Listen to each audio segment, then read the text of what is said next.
धन्ना जी करके भगवान के भक्त थे, छोटे से थे।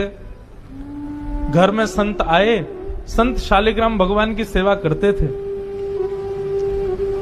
अब धन्ना जी बैठ करके देखते थे और देखते ही बड़े खुश होते थे।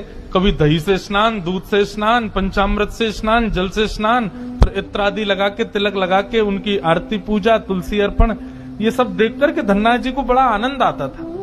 अब भले ही खेल के रूप में सही, धन्ना जी को बड़ा मन लगता था उसमें।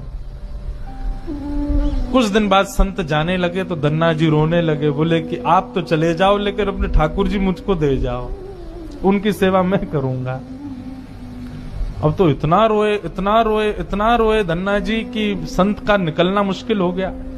तो संत ने क्या किया, रात्रि में धन्ना जी सोए तो बाहर से काला काला एक पत्थर ले आए और उस पर ही इत्र आदि लगा के, उसको तिलक विलक लगा के उसको सिंहासन पर बैठा दिया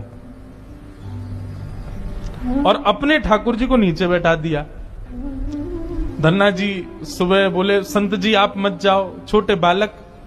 संत बोले, अच्छा देखो, अंदर आओ मंदिर में।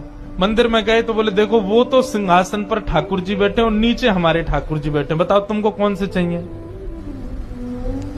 धन्ना जी बोले, मैं तो सिंहासन वाले लूंगा, बड़े वाले ठाकुर जी मेरे। बोले ठीक है, तो उनकी सेवा करो, अब हमको जाने दो। अपने शालिग्राम जी को लेकर के संत चले गए।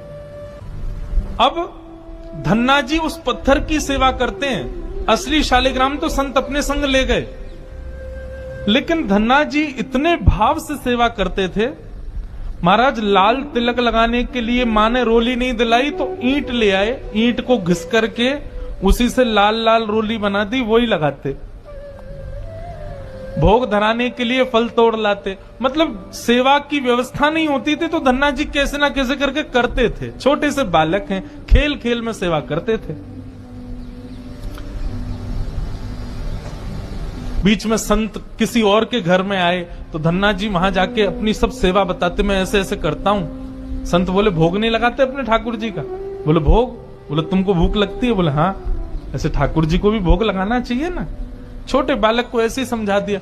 अब तो धन्ना जी ने मां से आज बढ़िया खिचड़ी बनवाई, कड़ी बनवाई, रोटी सब्जी बनवाई और भोग लगा के ले गए ठाकुर जी के पास। संत ने बताया था पर्दा करके भोग लगाना। पर्दा लगा दिया, भोग ठाकुर जी के सामने धर दिया।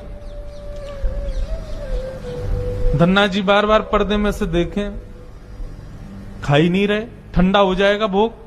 ठाकुर जी खा लो जल्दी से, देखो बढ़िया गरम गरम कड़ी लाया हूं और खिचड़ी बनाई मैया ने, घी डाला उस पर, पालो प्रेम से।